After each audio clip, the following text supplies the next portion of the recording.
From getting thrown into the street to getting shot in the stomach, it's not uncommon to see dumb influencers receiving a much needed reality check. My name's Ryan, and we'll be looking at online pranksters that messed with real gangsters and face the consequences of their actions, starting with possibly the most insufferable streamer or prankster on the planet, Neon. The thing about Neon is that his entire brand is built around being as big of a nuisance for other people as possible. Holy shit, you're fucking serious! You're fucking serious!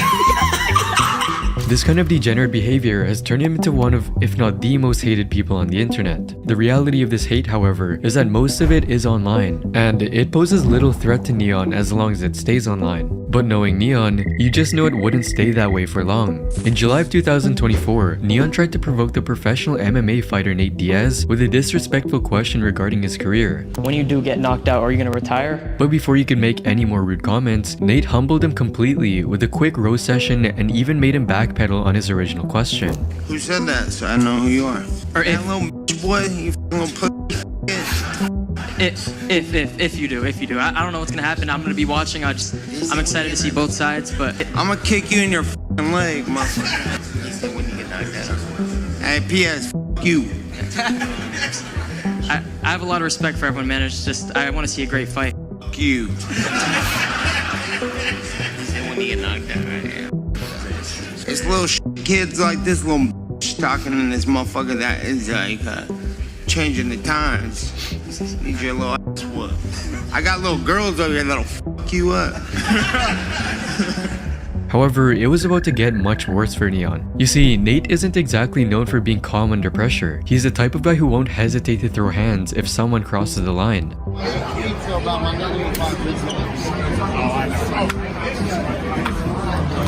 So when Neon tried to leave the venue, Nate came running out behind him with his crew, likely to teach Neon an important lesson in respect. Call hospital. Just get in the car. I'm sorry. Please, I'm sorry!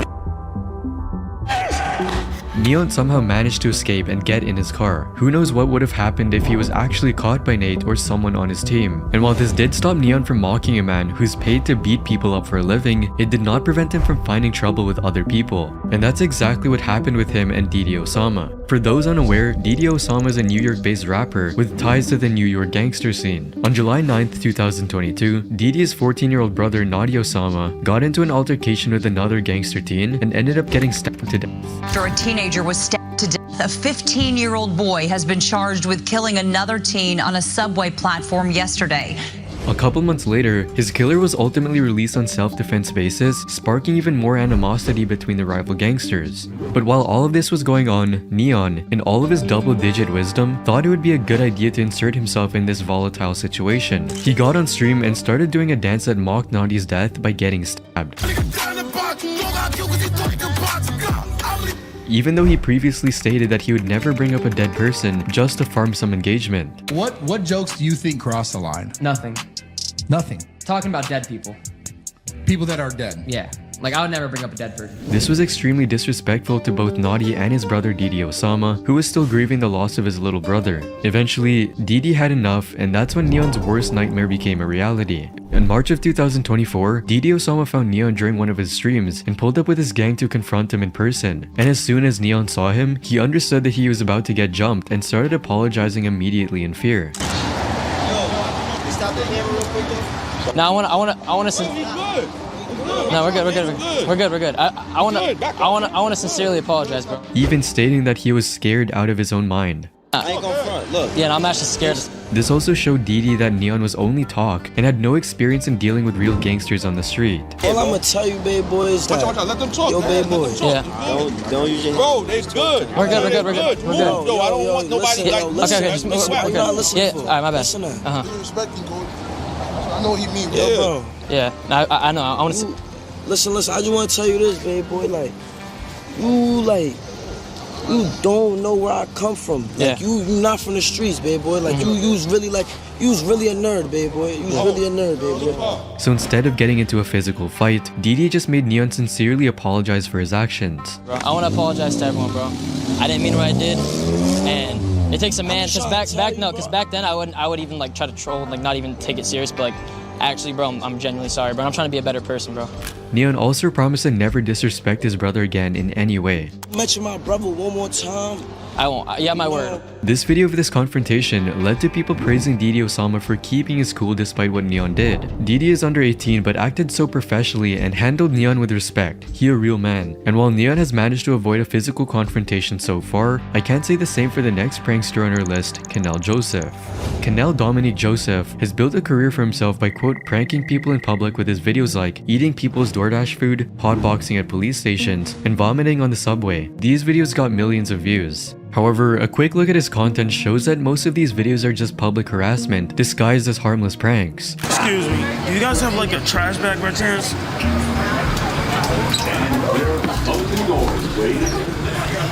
In this video, for example, he made several people get out of the train by pretending to vomit on them. While he got off completely scot-free in this instance, that's not always the case. For example, in one video, he tried to prank a homeless man by asking an absurd question. What do you think Nashville smells like? Huh? Smells like okay. The man was clearly under the influence, and Canel was obviously trying to get a funny reaction to use as content for his channel. However, things quickly spiraled out of control. The man he questioned started following Canel around and began threatening to fight. What? You follow me at 4th Street, Broadway, when you were gonna engage in physical combat. Me and you? Any, if I see you, best. 4th Street, Broadway, we're gonna engage in physical combat. Get away. If I see you again, we're in trouble.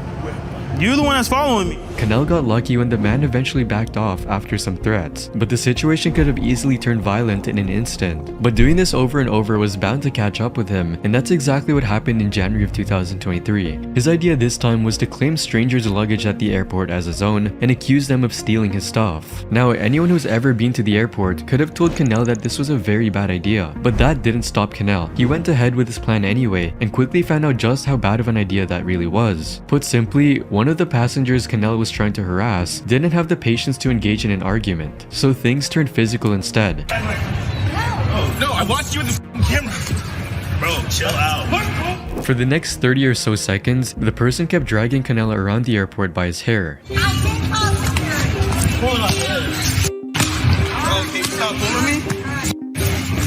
I want on the camera. Stop pulling my hair. Stop pulling my hair.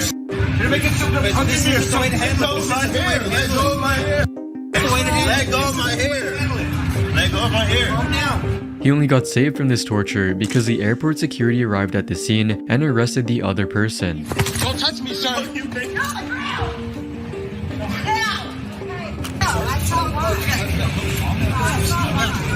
And while Canel likely saw this as viral success, people on the internet were not happy about this. Someone got to steal his equipment as a prank and see how he reacts. Would love to see that. A lack of self-awareness combined with disrespect, continued arrogance and no self-accountability can get you put in your place quick. While there was a physical fight that happened with Canel, the next prankster showed people how to troll and prank a supposed gangster without breaking any laws.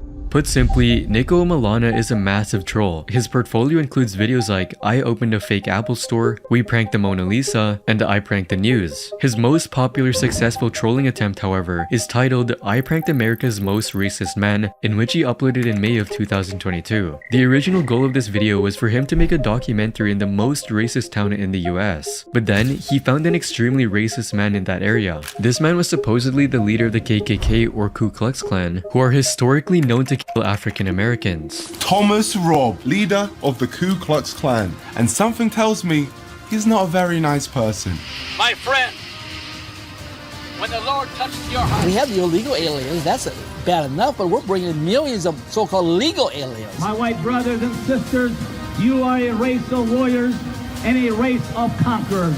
Nico wanted to prank this man and somehow managed to book an interview with him by claiming that he was from the BBC. The interview started in a fairly standard way. We're here with Thomas Robb. My name is Thomas Robb. I'm the National Director of the Knights of the Ku Klux Klan. I'm here with Imar Norris. But it quickly divulged into nonsense as Nico started trolling the man by comparing the KKK to gaming groups like FaZe and Optic clans. Have you seen any of like the other clans out there? I've seen clans like FaZe Clan, Optic Clan. I just think they're idiots. Like and no one would be a higher prestige level than you. Years ago, I used to go and speak for some other clan. But after a while, I thought these guys are idiots. Yeah, I didn't want to be connected to these people, so I finally stopped speaking to other groups. And so I feel that if I would have joined and pursued a career, I could have been very successful in those careers also. Yeah, they mean well, but they just don't have what it takes to take their clan to the levels of the Ku Klux. Nico even made him say things like IMAP USE and BLM, which is short for Black Lives Matter. IMAP? USE? IMAP USE? I don't know my IMAP USE, but IMAP USE says can't wait, I guess, for the interview. So, well, there it is. As you can see, it's great. And then we got a BLM? BLM? BLM? Yeah. See, he's the best, I guess. Shout out BLM. Shout out to you, and then... So shout out to who? To BLM? Of course, this still could have turned dangerous if Thomas had figured out that he was being pranked by a YouTuber who wasn't a reporter from the BBC. But Nico did successfully get the complete interview, and his audience loved him for it.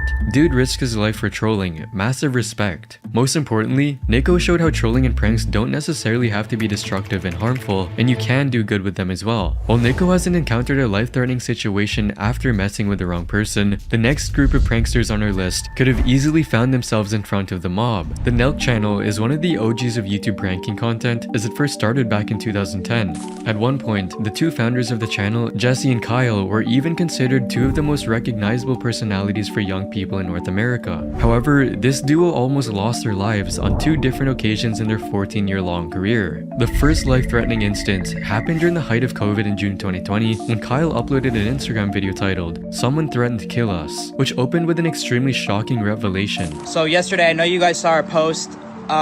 We were basically threatened to be killed, our whole team of like 18 people. We were threatened to be murdered by this apparent mobster. Apparently, the Nelk team was filming a prank vlog video in Miami, Florida, when they caught the eye of who Kyle described as a certified Karen. She came over to them and started complaining about being filmed, even though she wasn't a part of their prank. Filming at this resort we were staying at, and this whole fucking weekend there was this drunk Karen old lady bitch. So fucking drunk, bro. Honestly, she makes Steve look like a pussy. We should sponsor her for fucking full send for how fucking obliterated she was. Just yapping all weekend. Why are you filming me? Why are you filming me? Why are you filming me? We're like, we're not fucking filming you. Like, you're not on camera. Like, don't fucking worry. We don't want you on our fucking camera. And then she starts going around to everyone telling her that we're filming and stuff like this. Like, oh, these guys are filming you. However, before the Nelk boys had a chance to properly explain themselves, the drunk lady complicated the situation even more with some serious allegations. And then she makes her way to this couple, and she tells this couple, she's like, yo, these guys are filming your daughters, who are 14 and 15. And we're like, what the f*** are you talking about? Like, you guys are not on camera. So this couple comes up to us, they said, oh, are you filming our 14 and 15-year-old daughters in the bikinis and shit? And we're like, and again, these people were fucking obliterated as well. They were all fucking hammered. Like, they're making us look like fucking pussies, to be honest, how hammered they were. So we're like, dude, look at our fucking footage. Like, here's our camera. Look through the footage. Your daughters are not on camera. We weren't filming in your direction at all. We don't want you guys on our camera. They didn't even want to hear it. They were so hammered. They're just like, our daughters are 14 and 15. Our daughters are 15. They didn't even want to look at the footage. They just kept on complaining without even looking at the footage their team had captured, but it got even worse. While the couple was arguing with them, another guy walked up to them and escalated the situation to a whole new level. And then this like guy comes up to us and he's like, you want to see how we do it in the keys? You want to see how we do it in the keys? And he listed off all our fucking room numbers. Somehow he had all our room numbers. And if this wasn't scary enough already, the guy who listed their room numbers pulled out his phone to prove his identity in the creepiest way possible. He showed our security guard footage, like gruesome ass footage, photos in his camera roll, of people with their slit, people with crowbars in their fucking head, just like 15 photos of people dead. And he says, you guys want this shit to happen to you? Put simply, the person who showed them these gruesome pictures was a part of a mafia in the area of Florida, or at least that's what he wanted the Nelk team to think. And yes, having gory pictures on your phone doesn't necessarily prove that you're an actual mobster, but the Nelk team wasn't going to risk anything on the off chance that he was lying. So right when our security guard told us that, we fucking packed up all our shit. I called the whole team. I said, let's get the f out of here. Seriously, this is sketchy. Like, we're not from here. Let's get the f out of here. We packed up all our shit. Like, we were throwing shit off the fucking balconies. Like, just fucking running through the hallways. We got on the Sprinter, we got in the Tahoes, and we fucking cut. Like, it was fucking sketchy, bro. And we had to there was no flights available. We didn't feel safe in Miami even or anything. we fucking had to get a private jet home. We spent the money because we were that scared. Like, we've been through a lot of shit, but this did not feel right, man. This story also checked out since the night before, they uploaded a video as an Instagram story which started with a message stating, "Yo, putting this out there to be safe right now. If we disappear in Florida, we were murdered." That said, if the person threatening them was an actual mobster, he was likely from a relatively lesser known mafia syndicate, or he would have mentioned the name of his group. The second life-threatening encounter of the Nelk team, however, was with one of the most infamous cartel families in the world. In February of 2021, the Nelk channel uploaded a video titled, "Coke Prank on Colombian Cops." This particular episode, however, had a very special section in which they went to the house of the world-famous drug lord Pablo Escobar, and even met his brother. Hola, ¿cómo está Roberto? Are you Pablo? Hola, señor. Pablo Escobar? No, he is the older brother of Pablo. But while the tour was going well, they started asking extremely weird questions to the guide in the name of comedy. Where Pablo Escobar, where he smoked weed. What? I want to see the bench that he smoked weed on, and I want to see the bed where he laid pipe on the news reporter, and then his wife. But did the news reporter come here, the one that he was sleeping? This did not go over well with the Escobar family, so when they uploaded the video, they started receiving some unwanted calls. But yeah, after we uploaded that Escobar video, they contacted us and they said, take that video down. Yeah, and like we were on the way home, like leaving Colombia, and they right when they saw the video, like they were like threatening to, I don't know, they were making like threats. They contacted us and they were making all sorts of threats. How much did they demanded a lot of money.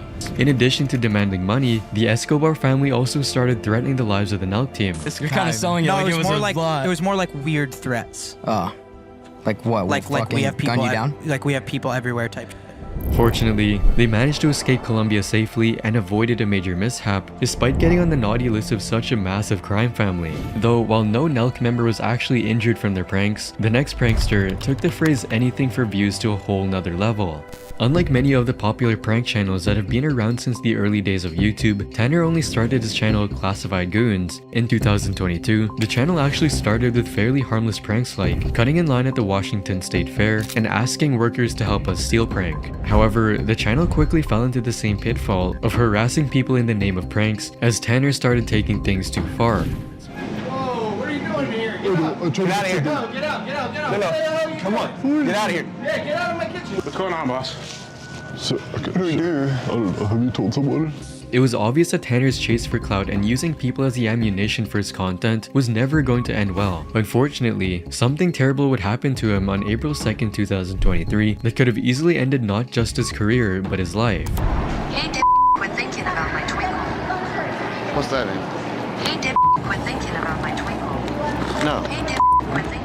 The victim, who goes by the name of Alan, can be seen repeatedly trying to get away from Tanner and telling him to stop on numerous times, but Tanner wasn't backing away. Get out of my face and call the cops on you. Stop. Hey, dip. But then, Alan did something no one expected. Hey, dip, quit thinking about my twinkle. Stop. He pulled out a handgun from his right pocket and shot Tanner in the stomach. Tanner was immediately taken to a nearby hospital where he would spend the next couple of days fighting for his life. According to the reports, the bullet had pierced both his stomach and the liver. After recovering from the injuries, Tanner showed zero accountability and even stated that he would continue doing the same thing. But you know, we're gonna continue the videos and keep it pushing. Is what it is. Looking at his channel, it's clear that he hasn't learned anything from getting shot and is still willing to push all boundaries for views. While Tanner was shot once with a handgun in self-defense, these next pranksters were just as close to getting hurt after messing with real gangsters. I'm of course talking about Top Notch Idiots. Similar to Nelk, Top Notch Idiots is also one of the OG prank channels as it got started all the way back in 2007. However, unlike Nelk, who accidentally got into risky situations, Top Notch Idiots' whole brand is that they seek out violent confrontations with strangers. Trying to get beat up or what? What you wanna do? What you mean? What you wanna do? Huh? They even have a 120 video long playlist of pranks they've pulled in the hood, many of which revolve around getting into fights with people on the streets. And as you might suspect, it rarely goes well. Hey, excuse me, boss. I have a quick question. You want some beef or what? Chill out, bro. Stop playing with me, nigga. Stop playing with me. I'm talking about this. I'm talking about beef. Beef, brother. Beef. Nah, stop playing with me, bro. Beef, bro. Beef. No beef. You're on camera, bro. You're on camera. To the point that getting thrown to the ground by their prank victims is a regular occurrence. So my boy, I'm looking for 8th Street, bro. You know where it's at?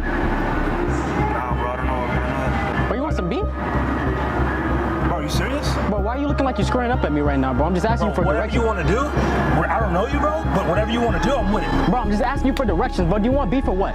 Do whatever you got to do. But do you want some beef or what? Oh, hey, bro. Bro, it's just a prank. And sometimes, things even escalate to straight punches to the face. I mean that you was trying to catch a fade or something like that, you know? What are you talking about, huh? Nah, you don't have to get aggressive, bro. I'm just... However, these are only the tip of the iceberg. Thing is, while these throws and punches hurt, they're nowhere close to being life-threatening in most cases. But it gets real dicey when the person they're trying to prank pulls out a gun. Hey, what you trying to do? Huh? So what you saying? You trying to get clocked or what, my boy? Clocked? What's up, bro? Hey, bro, chill out. Chill out, bro. It's a video. It's a video. It's a video, bro. I will blow you the fuck up. It's a video. At that point, a single flick on the trigger stands between their life and death. In some videos, they even try to invoke a more drastic action than just pulling out the gun. Bro, I got something on me too, bro. It's good. Holy it's a video! It's a video. Bro, you reached for something. Bro, did you see that? It's just fun. If the guard had poor trigger discipline, this could have easily marked the end of his life. Fortunately, not all encounters between gangsters and pranksters are as life-threatening. Sometimes they're just disgusting, like in the case of Ice Poseidon. Though the big difference here is that Ice Poseidon is the person who gets pranked. This incident happened in September of 2023, while Ice Poseidon was IRL streaming on Kick with a bunch of his friends including Sam Pepper. He was standing on a bridge in Australia when a tragedy struck. Yeah. What are you doing here? I was about to jump in. Out of nowhere, a man came up from behind, dumped some mysterious liquid on ice, and started running away. Are you living in Adelaide? Yeah, I've been living here. Oh! Oh, what the hell? What is that? Unfortunately for this prankster, he was not fast enough to outrun Sam Pepper, even though Sam was wearing a maid outfit. Sam caught up to him and easily put him in a rear chokehold, which viewers found to be hilarious. Biggest L in that guy's life getting choked out by Sam Pepper in a maid outfit. Imagine getting choked out by Sam Pepper in a maid's outfit, never to be lived down. When Ice and others caught up, they started asking him what the mysterious liquid was, but he wasn't willing to give a clear answer. What is it? Is it sewage water? What did you do? Because I got it in my mouth. I watched you since 2016, man. Yeah, but why'd you do that then? Oh, what did you pour on me, bro? You brought me to the car. No. Just tell me what you poured. He later confirmed that it was indeed sewage water. Ice's team called the cops, leading to the prankster getting arrested. Australia before? No. That's so basically, yeah. Yeah, not the time that tastes like thing.